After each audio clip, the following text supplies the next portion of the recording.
Muito bom dia a todos vocês. Chegamos finalmente nela, na sexta-feira, dia 8 de setembro de 2023, começando mais um Giro das 11 aqui com meu queridíssimo amigo Florestan Fernandes Júnior. A gente estava agarrado na conversa aqui já no bastidor. Sejam todos muito bem-vindos.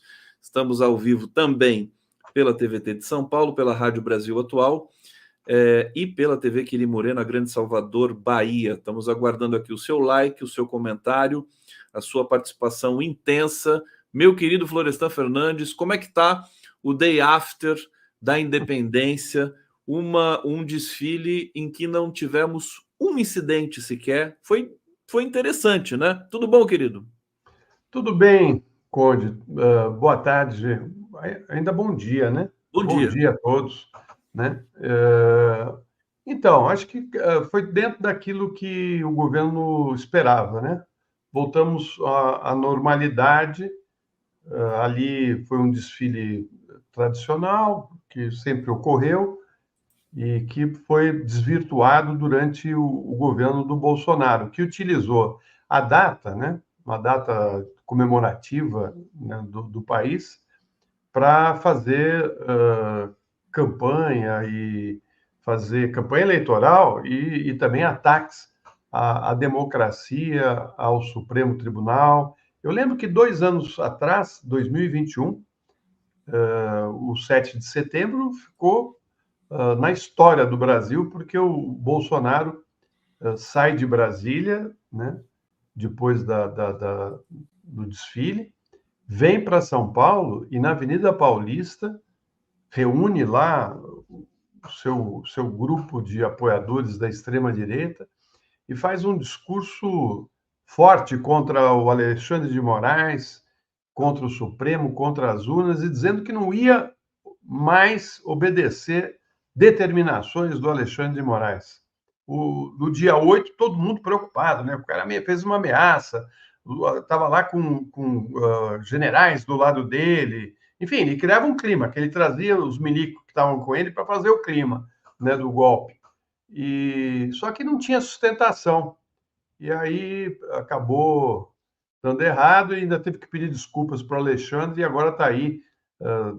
Daqui a pouco a gente fala sobre a internação dele, mas aí tem a imagem do desfile de ontem, né, com os nossos militares e o presidente Lula no Rolls Royce presidencial, indo para o palanque, né, para dar início à solenidade, né? É um evento que muita gente gosta de assistir, né? Fica ali vendo os tanques passando, o pessoal marchando, tem os aviões, né?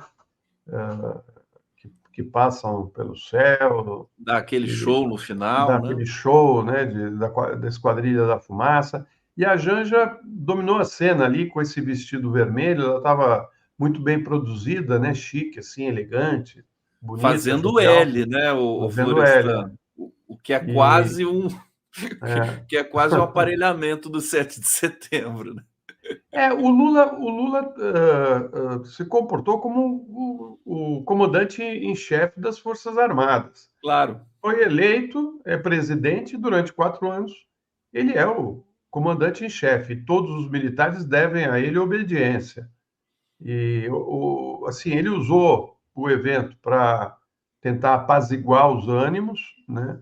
Sabendo que os vários militares fizeram nesses últimos 4, 5 anos, que não foi coisa boa, e isso tudo marcou muito a nossa democracia. E eu espero, e acho que o próprio presidente também espera, que a justiça seja feita e aqueles que estiveram envolvidos no 8 de janeiro, naquela tentativa de golpe, respondam aos crimes que provavelmente tenham cometido, né? E aí não tem que poupar ninguém. Eu acho que as Forças Armadas saíram muito menores dessa aventura bolsonarista, ficaram ali os 4 anos ocupando cargos no governo federal e participando das ameaças feitas contra a nossa democracia. Então, ele juntou lá, ele deu a mão para os comandantes da Aeronáutica, da Marinha e do Exército, e junto com o ministro da Defesa. Aí um gesto simbólico, né? Está aí a foto, a imagem, e eu fico imaginando, né, a dificuldade que é para o Lula saber que esses comandantes fazem parte de uma força que era ligada até ontem à extremíssima direita, né? A impressão que dá, né, Florestan, é que os militares estão envergonhados, né? Porque eles se debruçaram aí para esse processo. Claro que eles podem estar blefando, tem todas essas especulações, mas tem um certo, eu sinto isso, um certo clima de vergonha, assim, por tudo que foi feito nos tempos. Por exemplo, no palanque do Bolsonaro, não subia uma autoridade. Era só o Bolsonaro, a turminha dele e os comandantes, né? Uhum. E o pessoalzinho mais próximo ali. Ali com o Lula estava a Rosa Weber, presidenta do STF, tá, tinha ministros de todas as Presidente do Senado. tribos ali, os militares, o ministro da Defesa. Aliás, o ministro da Defesa aqui, o Múcio, né? Com esse girassol aqui do Giro das Onze, ficou parecendo que ele tá com o girassolzinho na cabeça, né? Ele no Ótimo. cabelo, né? Todo decorado ali com o girassol. É, O Florestan, eles conseguiram acalmar esse clima. Você acha que isso é positivo, assim, para o Brasil deixar, por exemplo, porque acho que vão varrer para baixo do tapete as tensões com as Forças Armadas, se não a Polícia Federal, que vai continuar investigando, né? eu acho que deu uma apaziguada, né? Mas assim, é lógico que a sociedade, de maneira geral, quer respostas, porque nós passamos momentos de aperto, de ameaças à democracia, e as Forças Armadas tiveram um papel nessas ameaças ao apoiar o Bolsonaro, que queria implantar no Brasil uma ditadura, né? Era isso que ele queria, fechar Supremo, fechar Congresso, contestou o tempo todo as eleições, a urna eletrônica, e aí quando ele foi pego com as joias, levando joias para fora e envolvendo militares no transporte de joias de diamantes e levando para os Estados Unidos para vender essas joias, tudo isso envergonha muito, né? Porque tinha ali o Mauro Cid, né? Que foi um aluno, segundo dizem, exemplar na AMAN, e o pai dele, um general, envolvidos nisso aí.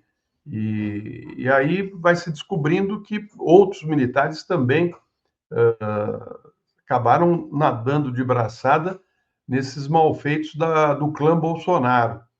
Eu espero que tudo isso fique muito bem esclarecido e que os envolvidos sejam punidos, seja general, coronel, almirante, quem for. A sociedade não pode mais, tem que dar um basta nessa história de tempos em tempos os militares quererem fazer política e imporem os seus ideais ideológicos, né, que não são nada bons para a democracia, né, Conte? Olha, a gente está vendo a história, ela vem muito forte, né, Florestan? Essa decisão, para a gente desembocar, inclusive aqui dentro da sua resenha, né, desembocar na delação do Mauro Cid, que foi tá quase oficial, né? Falta acho que só o Alexandre de Moraes autorizar, mas tudo está ali construído para que isso aconteça. E também a decisão do Toffoli no STF. Quer dizer, quando você esperava a decisão do Toffoli, né, de anular o acordo de leniência com a Odebrecht, o que faz com que praticamente toda a Lava Jato seja realmente jogada no lixo, que é o lugar da onde ela nunca deveria ter saído, né, Florestan? Eu acho que tem Não, esse link agora. eu acho o seguinte, eu não esperava, né, que fosse acontecer, e aconteceu justamente na véspera do 7 de setembro, que é uma coisa simbólica. 2 anos depois desse ataque do Bolsonaro ao Supremo, veio a resposta à extrema-direita, porque ele só chega ao poder graças à Lava Jato, graças ao serviço do Dallagnol e do Sérgio Moro, que depois foram servir o projeto aí do Bolsonaro, né, que era de implantar no Brasil uma autocracia, né, da família Bolsonaro. Acho que surpreendeu a todos, né, e como surpreendeu também esse acordo de uma delação do coronel Cid, Mauro Cid. Você vê que tudo ocorre entre a quarta e a quinta-feira, né, na data do 7 de setembro. É muito significativo isso. O Cid, que é um acordo de delação premiada. Aí todos se perguntam, que delação que ele tem? Porque o celular dele, do pai dele, do ASEF, enfim, todos os celulares que a Polícia Federal já tem em mãos, né, inclusive os diálogos, vários diálogos, né, que estão vindo à tona também aos poucos, está tudo ali registrado. Então, o que, que tem de novo? Tem que ser uma coisa muito forte, envolvendo o chefe dele. Quem era o chefe dele? O chefe dele era o presidente da República, né? O Bolsonaro era presidente na época. E ele convivia com o Bolsonaro, talvez numa relação muito mais próxima do que a própria Michele com o Bolsonaro, né? Ele sabe tudo, tudo da vida do Bolsonaro nesses 4 anos, tudo. Ele respondia a mensagens no celular, ele marcava encontros, ele participava de reuniões, ele viajava com o Bolsonaro e mais, ele fazia depósitos nas contas de familiares do presidente. E então a gente fica naquela expectativa. São vários inquéritos que estão correndo. Aliás, são 3 os principais, né? O das joias, o da vacina e o do golpe de 8 de janeiro. Aonde que vai estar a delação dele, né? Em que área que vai estar? Eu imagino, talvez, que seja a dos depósitos, né? A gente ficou sabendo que o Cid fez vários depósitos, inclusive na conta do próprio Bolsonaro lá nos Estados Unidos. Talvez ele explique, né? Da onde vinha esse dinheiro, né? Ele tenha recibos, ele tenha como comprovar Pix que fez, não sei, ele pode ser que seja isso. Agora, deve ser uma coisa muito grande, porque se ele quer negociar uma redução de pena, é porque deve Olha, ser uma coisa. Florestan, sobre isso, vale a pena eu ler aqui um trechinho de uma nota da jornalista do Globo chamada Malu Gaspar. Ela diz o seguinte: em posse do celular do ajudante de ordens da presidência, a Polícia Federal só aceitou seguir com a negociação de um acordo se Cid relatar todos os fatos que pesam sobre ele, indicando a participação de outros envolvidos. Ou seja, o acordo não se limita apenas a confessar seus crimes, mas a apontar o papel de todos os envolvidos, entre eles o, evidentemente, ex-presidente. Então, será uma delação ampla, geral e irrestrita. A gente sabe, né, que um acordo de delação não é só o que assim deixa o delator livre para falar o que ele quer. Não, isso é construído, né, Florestan? Pois é construído e tem que ver se o Alexandre vai aceitar, né?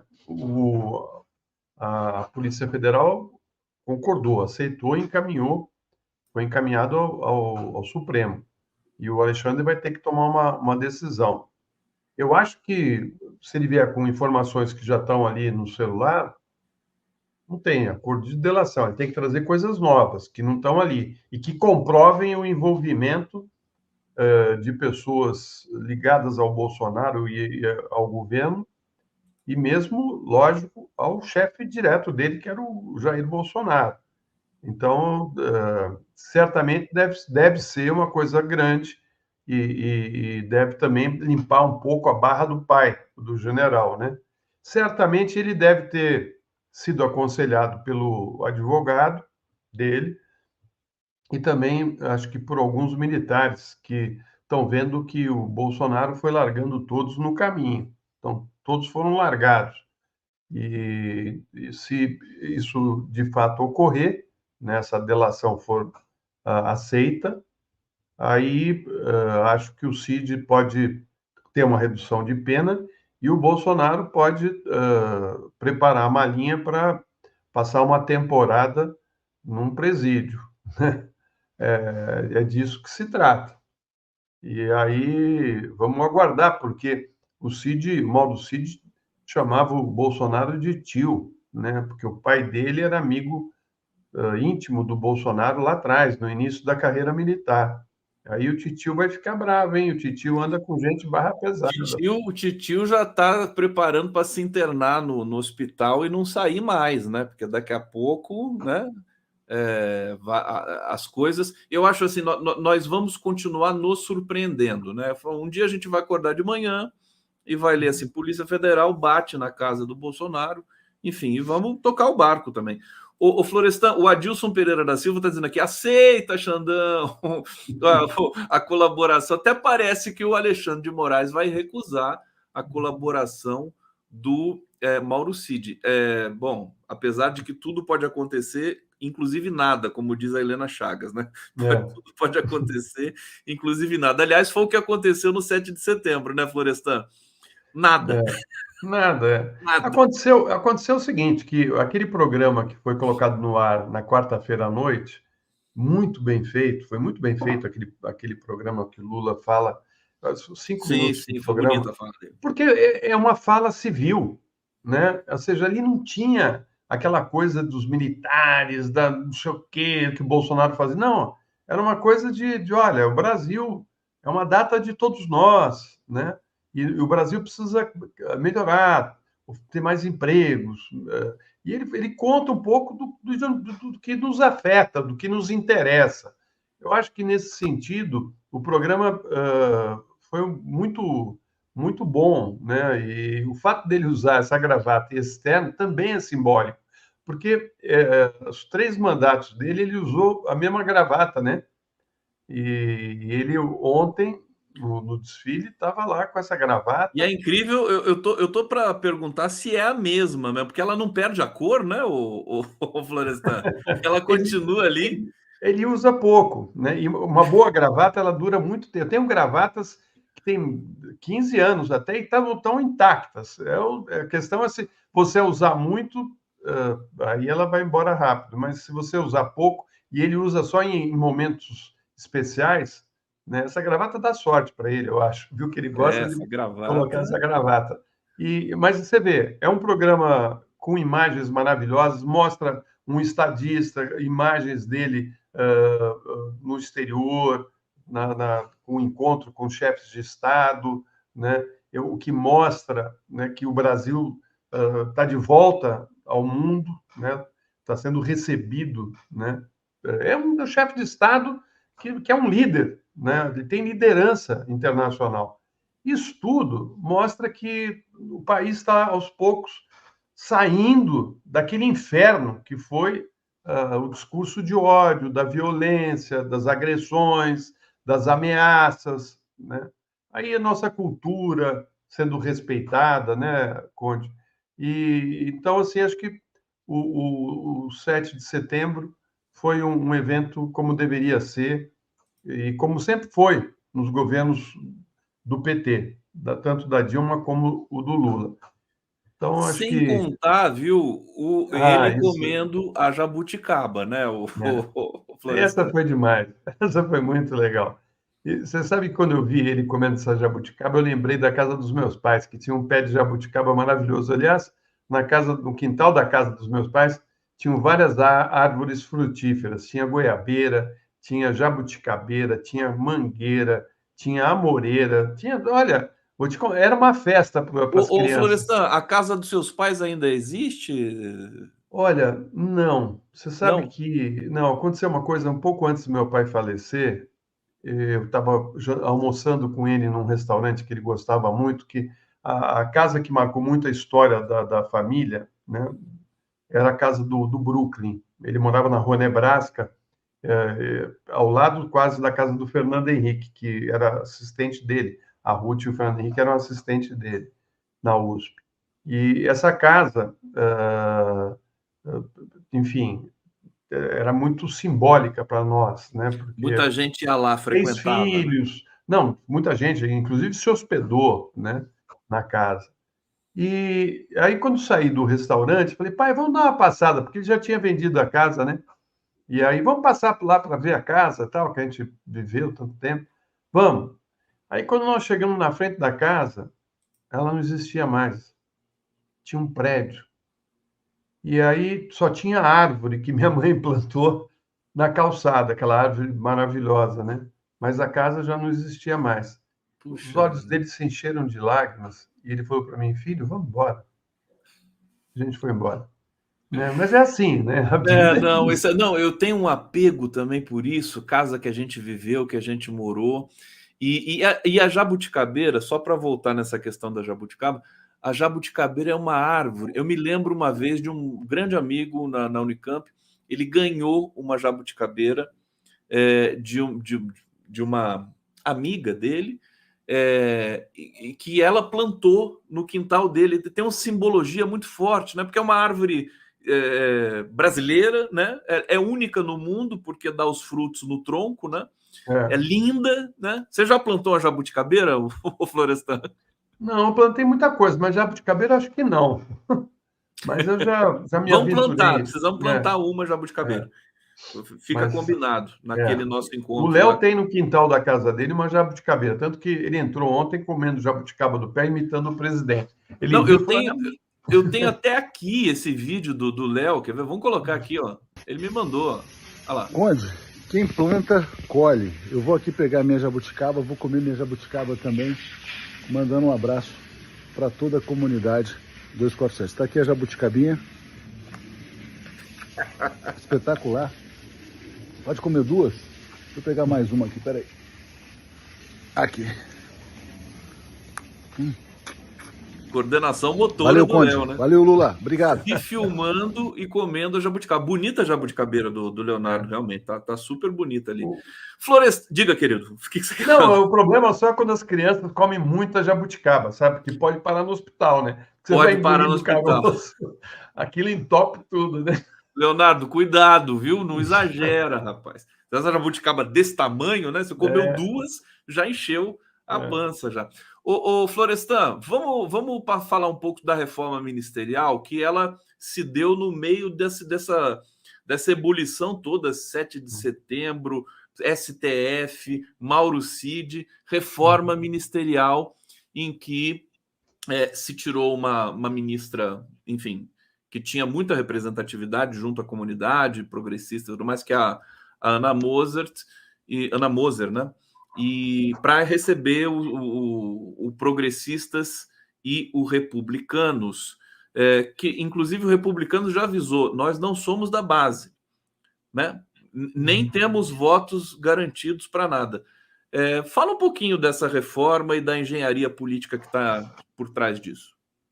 Pois é, a reforma não foi tão bem, eu acho, assim, na questão da reação que houve em setores do PT e mesmo dos partidos que apoiam o presidente Lula. Houve ali uma questão que ficou mal resolvida com o PSB, né, do Geraldo Alckmin, porque o Márcio França é um homem muito ligado ao Geraldo Alckmin, e ele não queria sair do Ministério dos Portos e Aeroportos, né? E ali houve um problema, porque se criou ali o Ministério da Pequena e Média Empresa, Pequena Média Empresa, né? E ele foi a contragosto para lá. Tinha um acordo, mas certamente o Lula estava com uma dificuldade grande para poder colocar as pessoas do Centrão dentro do governo. Eles chegaram a falar até no Ministério da Saúde, né, que seria uma coisa horrorosa.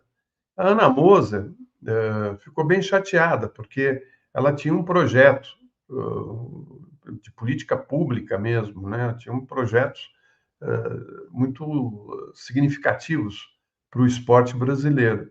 E ficou decepcionada, porque ela não conseguiu colocar em prática o projeto dela. né, para os esportes. E acho que assim, os governos não dão muita importância para o Ministério dos Esportes, e é um erro isso, porque o esporte é uma maneira de você fazer uma integração melhor entre os jovens, as crianças, enfim, ela tem uma questão também, não só da integração social, né, dos jovens, mas também da questão da educação física, né? Quer dizer, é uma coisa que é importante para a formação de um cidadão.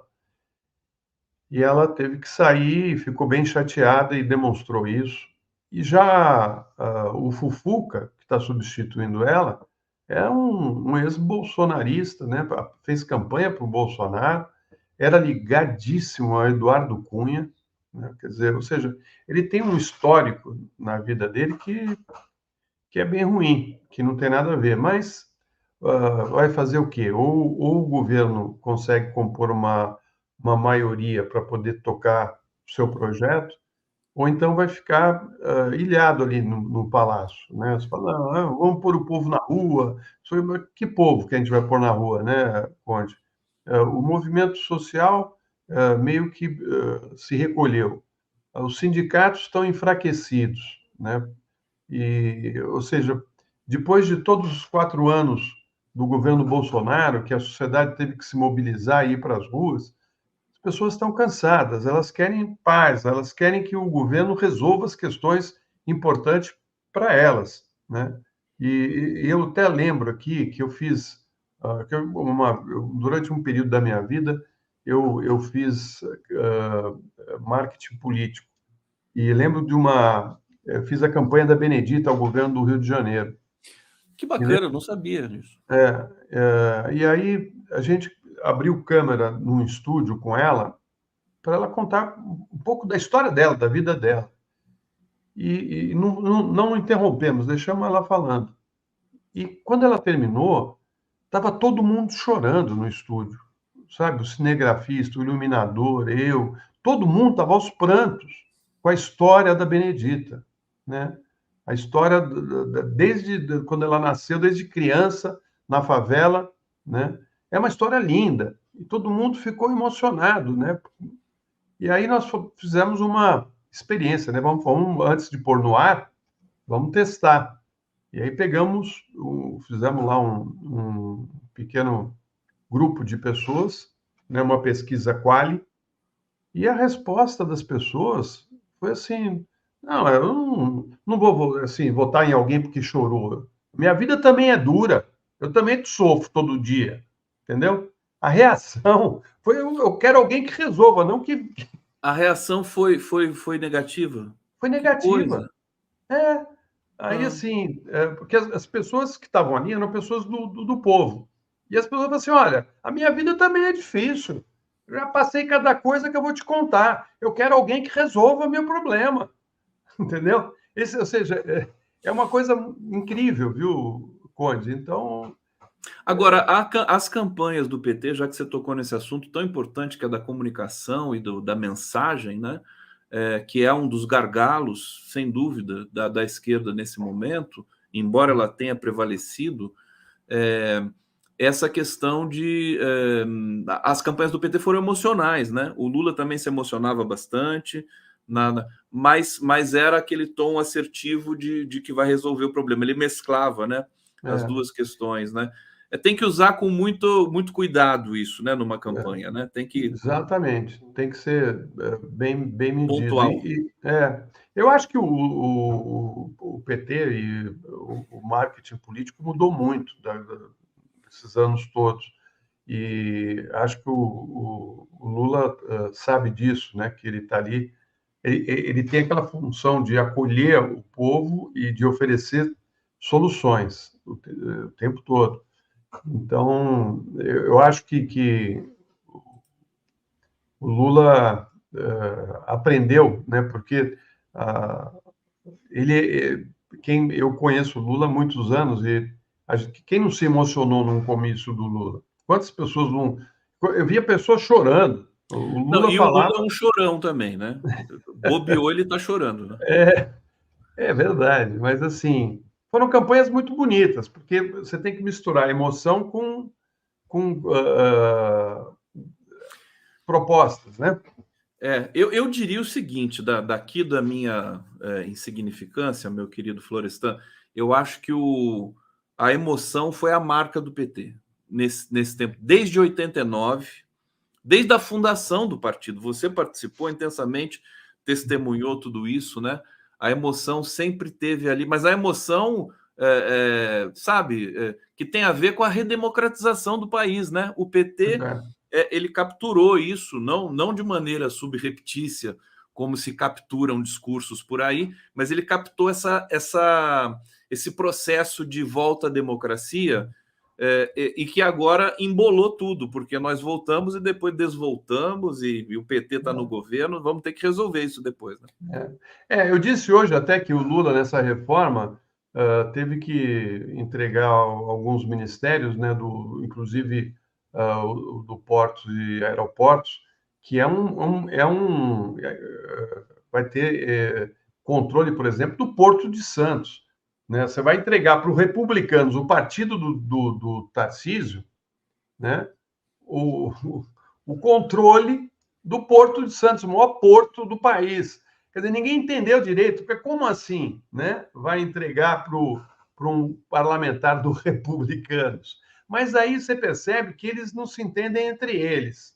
São grupos dentro dos partidos da direita, né? Então, assim, eu até brinquei hoje de manhã, falei assim, antes você fazia um acordo com o partido, né, para ter a maioria, e era garantido. Se você colocasse ministros do partido, o partido votava em bloco. Agora não. Agora você acha que o Mourão vai votar a favor do governo? Ele é do republicano, não vai, né? Então, assim, me parece mais assim uma coisa do tipo, antes você casava com o governo, agora você fica. Agora você dá uma saidinha. Vou dar uma saidinha, eu vou ficando aí, né? Ô, Florestan, de qualquer maneira, eu acho que isso causa né, uma certa tensão interessante, e o Lula está lidando de maneira, acho que inteligente com isso, né? Que é impressionante você ver esses partidos querendo entrar no governo, quer dizer, sem preconceito, no sentido geral, assim, quer dizer, aquele preconceito com o PT, com o Lula, acabou, o negócio é a gente participar do governo, né? Pegar um naco desse governo. O Lula, ele lida com isso de uma maneira assim, quase irritante, de tão forte, né? Ele aprendeu que no Brasil, para você governar, você tem que fazer, ou você vai ter uma população extremamente politizada, né? Ou você vai para esses acordos. E então, assim, ele foi pela via democrática, né, da democracia capitalista. E então, assim, você tem que fechar o nariz e ir em frente. Você acha que ele gosta dessas? Fora que ele vai entregar também a Caixa Econômica Federal e diretorias da Caixa Econômica Federal. E na realidade também muitos políticos, principalmente do Nordeste, já perceberam que a popularidade do Lula está em alta, né? E certamente com a eleição no ano que vem, muitos vão querer estar no palanque ao lado do Lula. Ô, Florestan, tá chegando muitas mensagens aqui. Eu vou ler algumas mensagens do nosso público. Aliás, pedindo para vocês, né, aqui mais uma vez, para dar o like na nossa transmissão, para se inscreverem no nosso canal e também para comentar e participar desse debate. Deixa eu trazer aqui o Júlio César Beraldi. Minions estão de mal com os militares, não é fofo? Realmente é curioso isso aí, né? Eles estão desolados, né? Perderam um brinquedinho deles, o Florestan, o 7 de setembro, era o brinquedinho deles. Marilene Galdino, Camilo Marilene, está aqui, repetiu. Conde, tem uma foto de todas as crianças, meus filhos e os primos, na chácara dos meus sogros, em Moreira Salles, Paraná. Todos num pé de jabuticaba. Brincamos que é um pé de crianças. Estava carregado. Que legal. Relatos aqui das jabuticabas da vida. Marco Marangoni, a reforma tem de ter prazo de validade. Se os votos não vierem em 3 meses, mudaria tudo. Anne Walsh, acho que essa reforma ministerial vai dar em nada e foi uma pena. O Lula é bonzinho demais, ele pode se dar mal de novo. Eu temo, gosto dele. Fernando Sobrino Pinheiro. Qual a avaliação que fazem de pessoas de extrema esquerda que acreditaram na farsa da Lava Jato e ainda defendiam que o Lula deveria ser investigado, como Jones Manuel, e que continuam a criticar o Lula e seu governo hoje? Eu acho que mais o Jones Manuel é do PCB. Eu não sei se ele foi, acho que ele foi expulso do PCB, inclusive, né?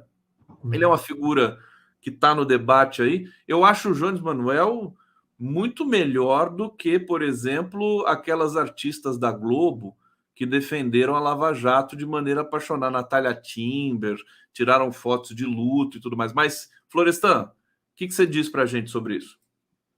Não, eu acho o seguinte, essa mídia corporativa, ela está intimamente ligada ao processo da Lava Jato, mas intimamente ligada, não dá para descolar, né?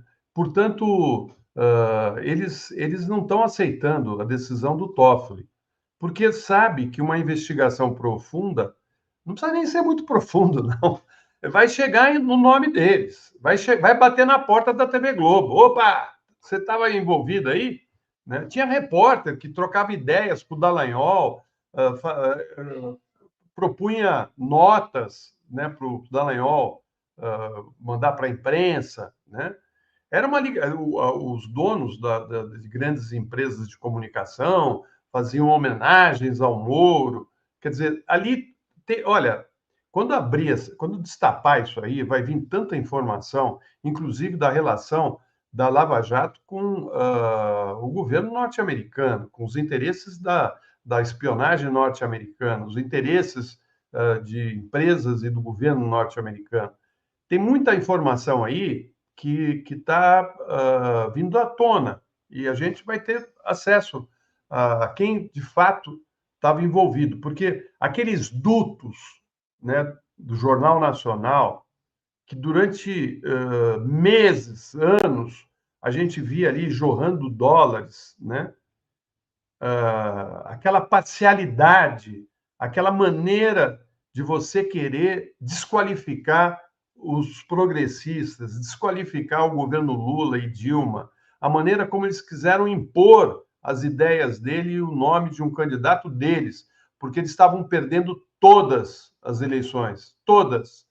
E aí você vê que agora, quando saem todas as informações a respeito, eles fazem aquelas matérias longas, mas tudo assim, muito tranquilo. Cadê os dutos? Cadê o duto? Sabe o que acontece? Eles são o duto. E o duto deles está cheio de furo. E vai sair, todas as informações vão aparecer. Eles estão preocupados, estão todos escrevendo editoriais, condenando que o Toffoli não podia ter feito isso. Eu fico me perguntando o seguinte, eu até falei isso com o Lênio Streck ontem. Muitas empresas, né, que fizeram acordo de leniência vão querer saber se também terão esses acordos anulados. É lógico que cada caso é um caso, mas vão vir informações, inclusive, de como eles arrancavam as delações, porque a narrativa do Toffoli é forte. Ele diz que lembra o pau de arara, que eles tiravam delações como se fosse na época do pau de arara. Ou seja, muita gente. Eu conheço pessoas que tiveram presas e que falam coisas horríveis. Você ficar 3 dias, passar um fim de semana sem ver a luz do sol. Eles fechavam, você ficava dentro da cela. Né? Agora, em suma, né? Era Guantánamo da República de Curitiba. E tudo isso vai vir à tona. O Sérgio Moro, o que ele faz? Ele faz um discurso agora, ontem, criticando o 7 de setembro, esvaziado esse 7 de setembro, porque na minha época, né, na época do Bolsonaro, era legal, era animado, tinha vibração e não sei o quê. Que vibração? Tinha ameaças à democracia. E fica claro que ele faz esse discurso para ver se amarra o apoio da extrema-direita a ele. né, do Bolsonaro. Mas desculpa te interromper até, Florestan, mas a coisa para o Moro está muito feia. Está feia, e está ruim. Está ruim para ele e para o Dallagnol. Né? Você tem toda a razão. E você vê, de um lado, o Sérgio Moro faz isso. Do outro, o governador Tarcísio aqui sobe num tanque no desfile militar. Ele é governador do estado, ele representa o povo de São Paulo. Ele não tinha nada que estar pendurado em cima de um tanque. O que ele vai fazer em cima de um tanque? Né? Ameaçar a democracia? O que ele está querendo em cima de um tanque? Né? Ele está querendo dizer para o bolsonarista golpista, ó, o golpista mor vai ser preso, vai tá fora da eleição. Agora eu sou o cara que vai ocupar o espaço dele. Tá na cara. Mas ele não tem carisma, né? Tem essa história, Sim, né? Mas cada um vai na política, tem ali um grupo que ele não ganha tem um vácuo, a eleição né? com esse Não voto. tem vácuo na política, né? Aquela história, né? Não tem.